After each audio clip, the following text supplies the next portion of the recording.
Asalamu alaikum fëmijë të dashur.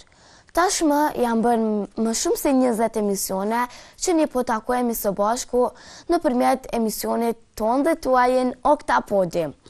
Nga ky emision kemi marrë besoj njohuri të shumta, kemi mësuar se si kombinohen ngjyrat në një pikturë. Është më tepër i nevojshëm lapsi apo ngjyrat. Kemi mësuar se nga çka duhet të frymëzohemi, cilat janë vargjet më të bukura dhe cilat janë pjesët kryesore për të shkruar një poezi. Kemi mësuar tregime interesante, nga të cilat kemi marrur edhe mesazhe të bukura dhe praktike. Po ashtu, kemi mësuar edhe hadithe. Jemi shoqëruar me ambiente të bukura ku kemi dëgjuar leximin e Kuranit me një zë të ëmbël. Andaj, besoj se edhe sot jeni gati të dëgjoni befasit e reja që do të vinë për ju fëmijë të dashur. Na ndiqni, ne do të shihemi pas pak.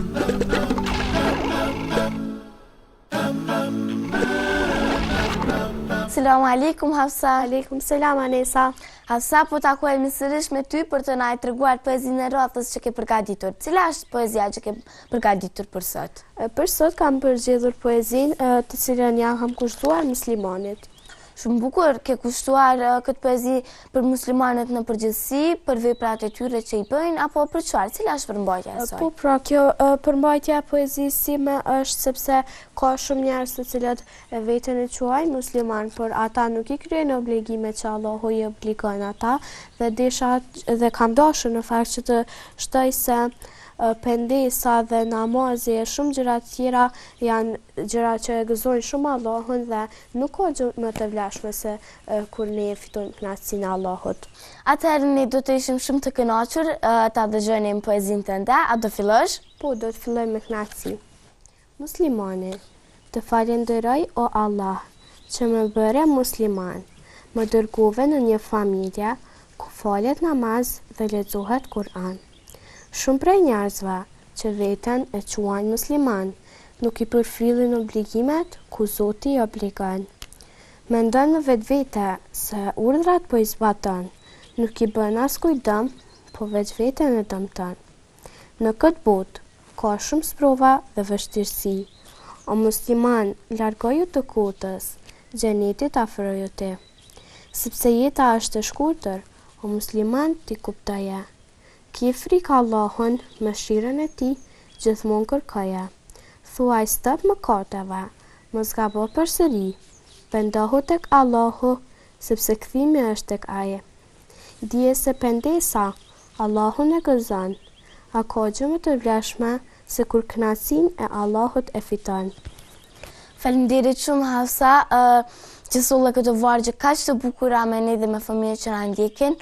Hafsa, ne kuptuam se ke dashur të përshkruash vlerën e muslimanit. A do na tregosh më shumë për veprat e cilat i bën ai dhe çfarë e gëzon më shumë Allahun? Po pra, që muslimani të jetë një njeri i dalluar tek Allahu, ai duhet që të kryejë obligimet që Allahu na obligon neve, pra ai duhet të agjëroj, të fal namaz, të adhuroj vetëm një Zot, të përfill urdhrat e tij, të ndjek hapat e Muhamedit alayhis salam e shumë gjëra të tjera. Pra këtu në poezinë tënde ti ke dashur cila është thelbi kryesor, sepse na tregove që ke dashur të përshkruash veprat e mira të muslimanëve. Thelbi kryesor i kësaj poezie është se unë dua t'ju tregoj fëmijëve që ata, edhe pse tani janë të vogël, duhet të fillojnë të mësohen me urdhrat që Allahu i ka obliguar neve. Pra, ata duhet të mësojnë të falen, të agjërojnë, pasi që nëse i bëjnë këto vepra, ata do të jenë më të dalluarit tek Allahu. Pra, cili është thelbi kryesor i gjithë poezisë tënde, Hafsa? Thelbi kryesor i kësaj poezie është se unë dua t'ju tregoj fëmijëve që ata edhe pse janë të vegjël, ata duhet të fillojnë të mësojnë obligimet që i kanë ndaj Allahut. Pra ata duhet të fillojnë të falen, të mësojnë të agjërojnë, dhe nëse i bëjnë të gjitha këto urdhra që Allahu i ka urdhëruar, ata duhet të jenë njerëzit më të dalluar tek Allahu. Hafsa, përmend aty edhe pendesën, do thot pendimin tek Allahu, do të na tregosh më shumë për të? Po pra, pendimi tek Allahu është një gjë që Allahun shumë e gëzon dhe nuk ka gjë më të vlefshme se kur ne fitojmë kënaqësinë e tij. Të falenderoj shumë Hafsa që ndove këto fjalë kaq të bukura dhe këtë poezi kaq interesante me fëmijët e cilët na ndjekin. Ne do të shihemi sërish me poezi të radhës. Zirater, asalamu alaikum. Aleikum selam. Asalamu alaikum, Sara. Aleikum selam, Anesa. Sara, si je sot? Unë jam shumë mirë, po të si je? Edhe unë alhamdulillah jam shumë mirë. Sara, çfarë sure ke përgatitur për sot? Unë për sot kam përgatitur 2 sure që quhen Kauthar dhe Asr. Shumë bukur, do na lexosh të dyja suret sot? Po, Me cilën do ja fillosh? unë sot do filloj me suren Asr. Shumë bukur, mund t'ja fillosh. A'udhu billahi minash shaitanir rajim. Bismillahirrahmanirrahim. Wal 'asr innal insana lafi khusr illa alladhina amanu wa 'amilus salihati wa tawasaw bil haqqi wa tawasaw bil sabr. Sa bukur, Sara, mashallah, kishe një recitim shumë të bukur dhe këtë zëkashtë ëmbël do na tregosh se ishte vështirë ta mësosh këtë sure, pasi që kishte një ajet të ngjashëm me surën Tin, të kujtohet? Po mua më kujtohet ajeti me surën Tin, që ishte i ngjashëm. Të ka ardhur vështirë ta mësosh këtë sure? Jo, mua nuk më ka ardhur e vështirë ta mësoj këtë sure. Pasi që është e shkurtë, ashtu? Është ashtu. Pastaj the se do na lexosh edhe surën Kauthar. E ke përgatitur edhe këtë sure? Po, unë e kam përgatitur dhe këtë sure për fëmijët që na ndjekin në emision. E ke mësuar duke lexuar apo duke dëgjuar? Unë këtë sure e kam mësuar duke dëgjuar sepse kur e mësova këtë sure nuk dija të lexoja Kur'an. Pra ishte nga fillimi? Po, ishte nga fillimi. Shumë bukur, e din ti kuptimin e kësaj sure, Sara? Po, e di këtë kuptimin e kësaj sure. Po ti, Sara, e din kuptimin e kësaj sure? Po, unë e di kuptimin e kësaj sure. Për çfarë flitet? Në këtë sure flitet që duhet ta prim kurbanin në Bajram. Dhe veproni ju ashtu? Po, Primi kurban në Bajram? Po, ne prim kurban në Bajram. Shumë bukur, a do na lexosh edhe vargjet e kësaj sure? Po, unë do lexoj vargjet e kësaj sure. A'udhu billahi minash shaitanir rajim. Bismillahirrahmanirrahim. Inna a'tayna kal kauthar fasalli li rabbika wanhar. Inna shaniyaka huwa al-abtar. Allah të shpërbleft, Sara. Sara, ishte vështirë për ty ta mësosh këtë sure? Jo, për mua nuk ishte e vështirë ta mësoj këtë sure. Pasi që ishte e shkurtë, apo? Po, është ashtu që ishte e shkurt. Mendon se fëmijët do e kenë të lehtë ta mësojnë këtë sure? Po, mendoj që fëmijët do e kenë të lehtë ta mësojnë këtë sure. Të falenderoj shumë, Sara, që ndove këto 2 sure kaq të bukura dhe me këtë recitim kaq të bukur. Ne do të shihemi inshallah sërish me ty, ashtu? Ashtu edhe unë shpresoj që të shihemi së bashku prapë. Deri atëherë, asalamu alaikum. Aleikum selam.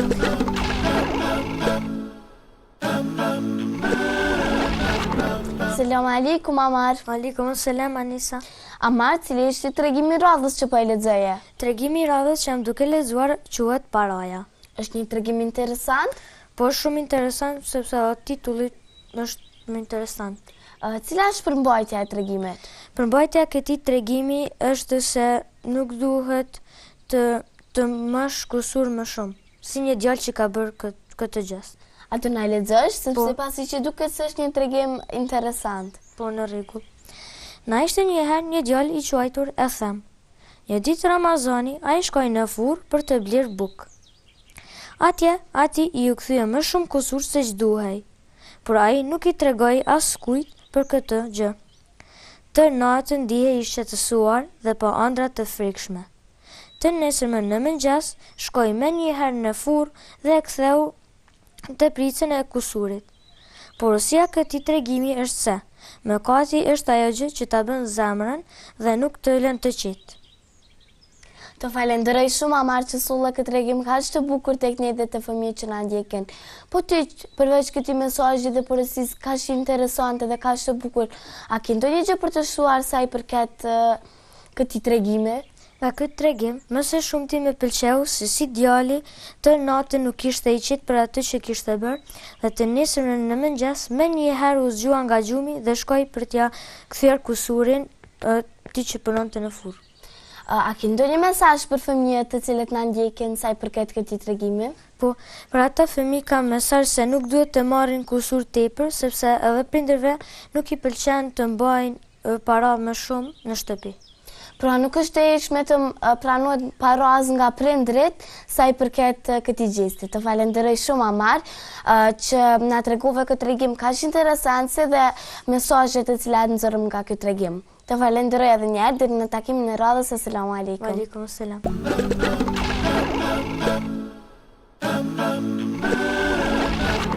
Asalamu alaikum Medina. Wa alaikum selam Anesa. Medina, çfarë kurioziteti do na sjellësh sot?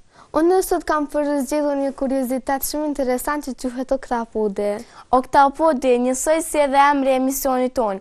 Është interesant kurioziteti për Oktapodin? Po, është shumë interesant sepse Oktapodi ka shumë veçori të ndryshme. Është interesant ashtu si edhe emisioni jon i cili ka befasi të shumta. A do na tregosh për veçoritë e Oktapodit Medina? Po, por unë dua të pyes ti diçka në fillim. Po, ti a di se çfarë ngjyre ka gjaku i Oktapodit? Sigurisht që të kuq, si çdo gjallëz tjetër. Jo, gjaku i Oktapodit është i veçantë sepse ka ngjyrën blu. Ngjyrë të kaltërt, unë nuk e kisha ditur më parë dhe mësova një gjë të re. Po veçoritë të tjera ka Oktapodi? Po, a di ti sa zemra ka ai?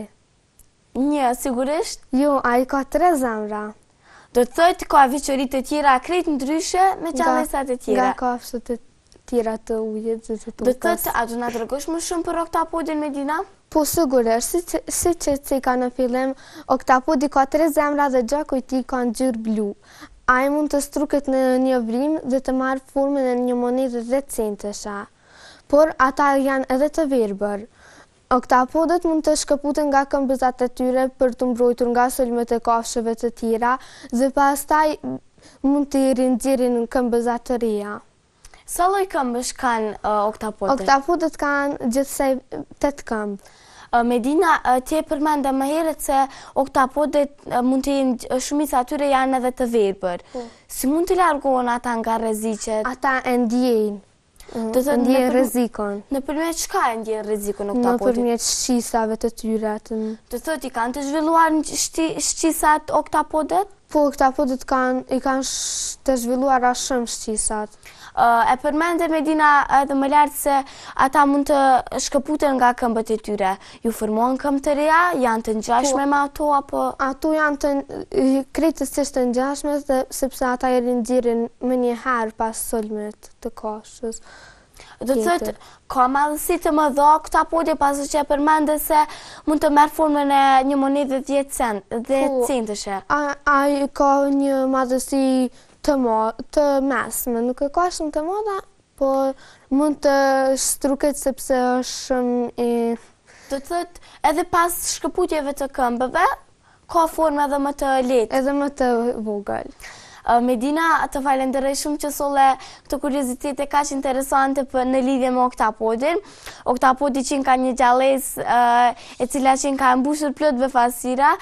Medina, na tregon se ku gjendet më së shpeshti Oktapodi? Ata gjendet gjithmonë në thellësitë e deteve, të gjitha deteve. Do të thotë ka në të gjitha detet? Po. Vetëm në thellësisë. Gjendet në thellësitë e tyre, shumë bukur. Medina, dhe njerë të falenderoj shumë për këtë kuriozitet. Ne do të shihemi sërish me ty dhe me kuriozitete të tjera interesante. Po atë sa këtë deri atëherë, selam aleikum. Aleikum selam.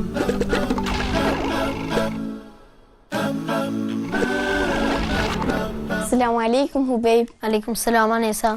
Hubejb, çfarë do ju mësosh sot fëmijëve? Unë sot do t'ju mësoj fëmijëve hadithin si ta shijojmë imanin. A do fillosh të na tregosh hadithin? Po sigurisht. Ai i cili e ka shijuar imanin është ai i cili e ka pranuar Allahun si Zot, Islamin si fe dhe profetin Muhammed si të dërguar të Allahut. Allah të shpërbleft Hubejb. Hubejb, a do na tregosh se si shijohet imani më mirë? Si të shijohet? Imani shijohet duke e kënaqur Allahun, si për shembull duke i bërë ibadet atij, duke falur namazin, duke agjëruar Ramazanin, duke jepur zakat, duke kryer haxhin. Allah të shpërbleft Hubejb, a do na qartësosh edhe më shumë hadithin të cilin e përmende duke na treguar më shumë rreth tij? Ne Allahun na ka thënë të falim namazin. Dhe për këtë na ka mësuar Muhamedi sallallahu alaihi wasallam formën e namazit. Ashtu edhe për agjërimin, edhe për zakatin, por edhe për haxhin. A ka dhe forma të ndryshme me të cilat shijohet imani, për shembull vepra të ndryshme? Po sigurisht, si për shembull përmendja e Allahut, veprat të mira, sadakaja, ndihma e dikujt të cilët kanë nevojë dhe shumë gjëra të tjera të cilat na ka treguar Muhamedi sallallahu alaihi wasallam. I di ti Hubejb 6 shtyllat e imanit? Po, unë i di. A do na i tregosh? Po sigurisht. 6 shtyllat e imanit janë besimi në Allahun, besimi në melajket, besimi në të dërguarin e tij, besimi në librat e tij, besimi në kaderin dhe besimi në ditën e fundit. Allah të shpërbleft Hubejb, na duhet të praktikojmë këto 6 shtyllat e imanit në jetën e përditshme? Po sigurisht, sepse pa këto 6 shtyllat e imanit ne edhe nuk mund ta fitojmë xhenetin.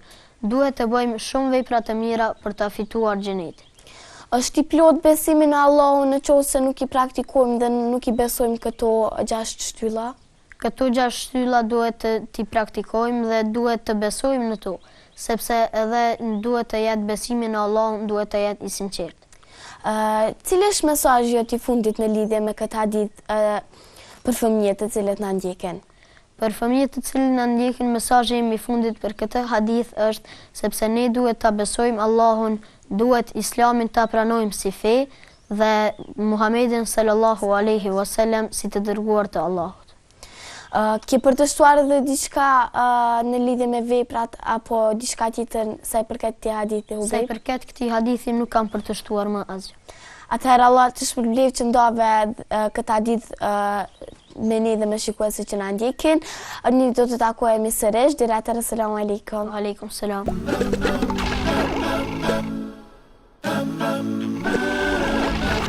Selam aleikum Suhejb. Aleikum selam Anisa. Suhejb, vetë se pas ke filluar edhe me vizatimin tënd. Po si shpërshit kam filluar. Këtë është një mollë, çfarë ke dashur të paraqitësh?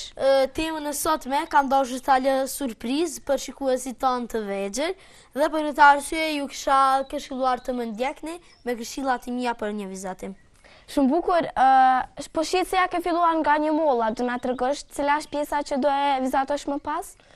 Siç po shihet, kam bërë një mollë, ende nuk e kam përfunduar as mollën, por kam dashur të paraqes imagjinatën time apo imagjinatën e çdo fëmijë, e cila është një gjë shumë e bukur.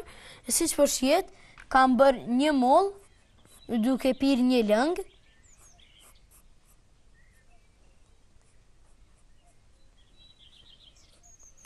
Dhe në dorën tjetër e kam bërë të vendosur një çantë.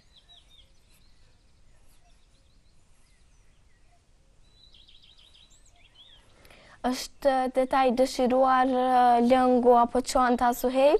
Është diçka që nuk duhet ta lëm pa e cekur, për arsye se me që është një lloj imagjinate, atëherë do të ishte gjithmonë më bukur për të bërë gjëra sa më të çuditshme dhe sa më kreative. Vazhdojmë. E bëjmë edhe në çantë edhe një mollë tjetër. Sa më të vogël dhe jo shumë të theksuar.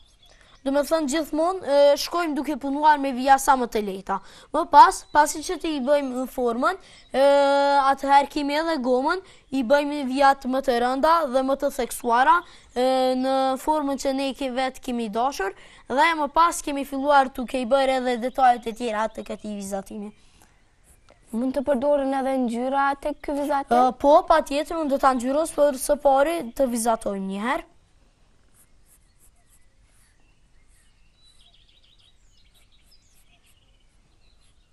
Anesa, pa mundo ta gjesh me që është një temë kaq kurioze dhe ka mbilon surprizë, pa mundo ta gjesh temën.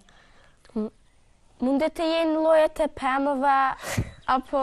Jo, nuk ka shans, me që është një temë kaq kreative dhe imagjinare, nuk janë llojet e pemëve. Pra, edhe unë mezi po pres ta shikoj përfundimin e këtij vizatimi dhe temën të cilën ke dashur ta realizosh, pasi që duket imagjinata jote kaq interesante. Shpresoj se edhe fëmijët mezi po presin ta shikojnë përfundimin e vizatimit, si dhe temën e realizuar. Po, patjetër, me që është një vizatim kaq kurioz dhe kaq i bukur. Siç na ke mësuar Suhejb, pas vijave të lehta duhet të shkojmë me vija të rënda? Po, patjetër, duke i jepur formën të cilën ne kemi dëshiruar.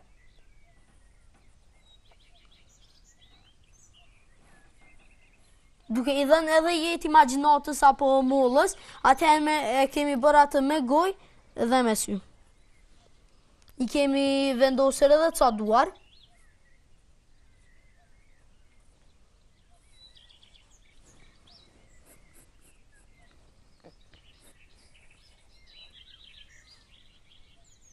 E shikon? Duke filluar nga punimi i duarve, atëherë vazhdojmë edhe me pjesët e tjera. Materiali i këtij punimi është me të vërtet një imagjinat për të qeshur, me që unë gjithmonë si fëmijë kam dashur ta kem një lloj miqësie apo një lloj vizatimi në këtë formë. Tani do të vazhdojmë edhe për detajet e tjera. Me që kemi vendosur mollës edhe këmbë, atëherë kam vendosur të i bëj edhe kapucë. Ja ngjyrosim sytë me ngjyrë të zezë, me që kemi edhe lapsin.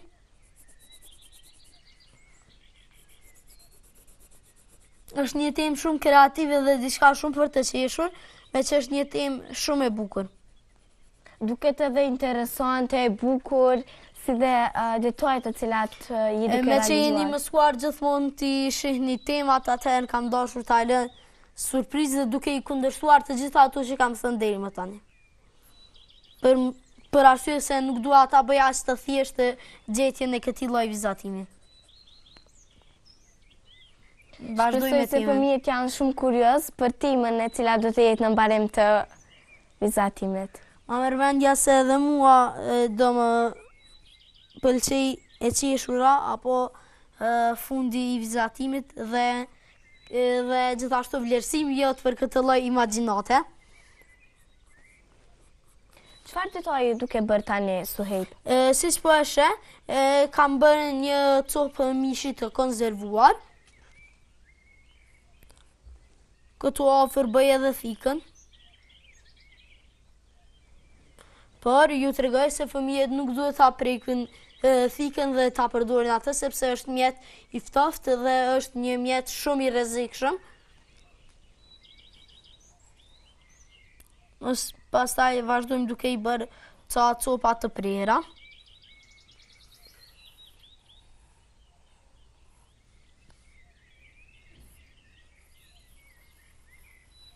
Cila është pjesa që do e vizatosh më pas? Siç po e sheh, këtu kam dashur ta bëj një bokall me lëng apo me ujë.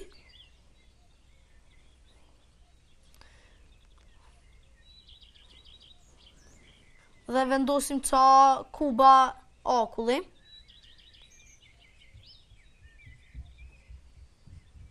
Gjitha kjo është një pjesë shumë e dëshiruar dhe është diçka gazmore, ma merr mendje për këtë arsye kam bërë edhe kaq kreative këtë temë.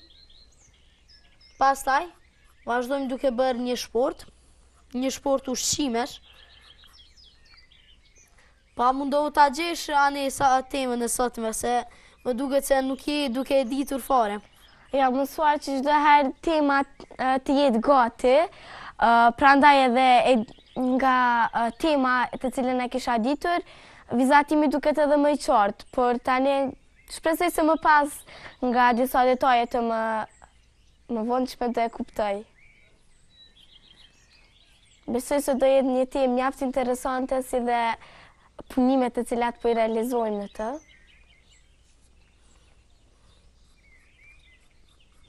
Shpreson se pas këtyre detajeve fëmijët ta kenë të qartë se cila është ideja. Sigurisht se këtu ndoshta edhe mund të jenë edhe thelbi një teme të frytshme.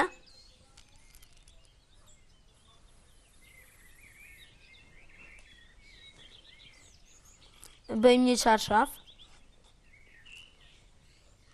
Këtu bëjmë edhe një shishe. Kjo shishe është një shishe vaj. Pra, Sueb, këto janë disa nga elementet e piknikut.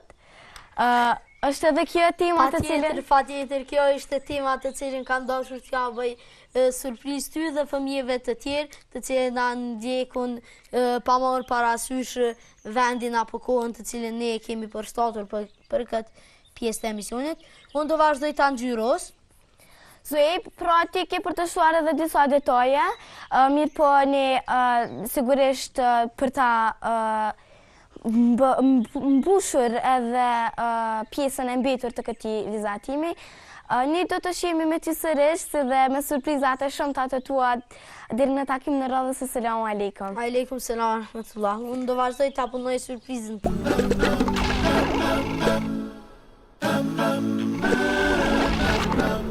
Selamu alaikum, Anisa. Aleikum selam.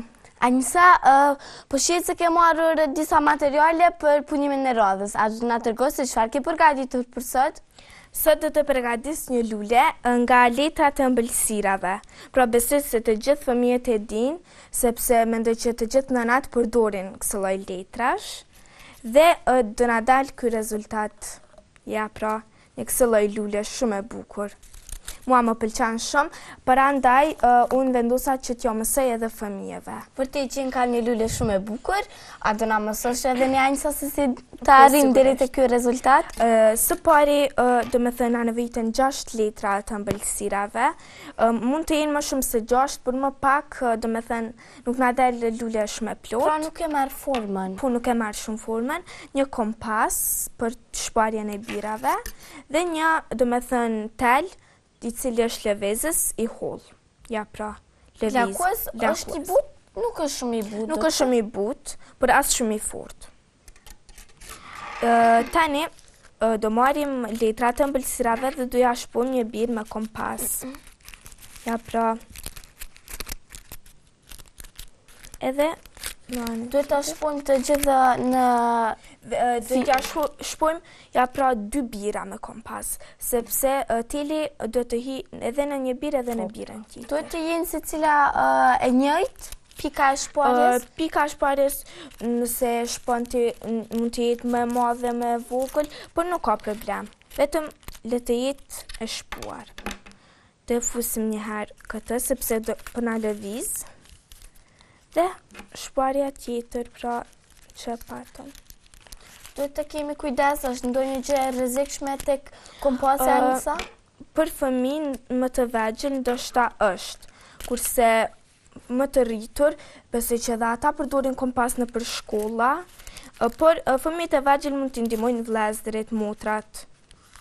Në përgjithësi, a mund ta mbash sepse duhet që të mos lëvizin, sepse unë dhe ndriq telin. Ky tel është, do me thënë, i gjatë. Këtë dhe lakoj që të futet brenda, do me thënë. Ja, pra. Dhe të mos ja humbim vrimat, sepse nëse ja humbim, dhe t'i shpojmë shumë. Ja, pra. Është e vështirë kjo pjesë aktual Anisa, po? Nuk është e vështirë, fare. Lulja del e bukur dhe e thjeshtë. Çfarë duhet të dim te kjo pjesë? Duhet të dim shpuarjen e njëjtë? Duhet të dim edhe shpuarjen, duhet të dim edhe se si t'ja fusim telat. Të tëtë mënyrën. Duhet të dim gjithçka çfarë bëhet. Ja, pra, ne e fotom, do me thënë, telin në vrimat që i bëm me kompas. Tani, këtë tel do e mbyllim më shumë. Këtu Anisa po shihet se ke mbështjellur me ndonjë gjë sepse duket edhe më e bukur forma.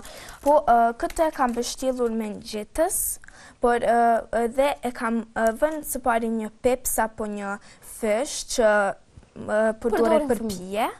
E kam futur brenda, e kam prerë dhe e kam bërë me ngjetës dhe kam marrë një formë më të mirë.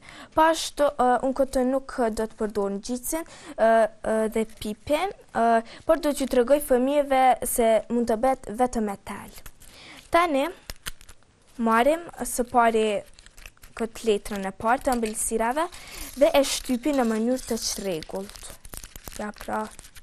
Me të gjitha bëjmë të njëjtën gjë. Pra nuk ekziston ndonjë formë e veçantë? Nuk ekziston. Vetëm do e shtypim. Ja pra. Në këtë mënyrë. Besoj se po e din se si shkon procedura e kësaj.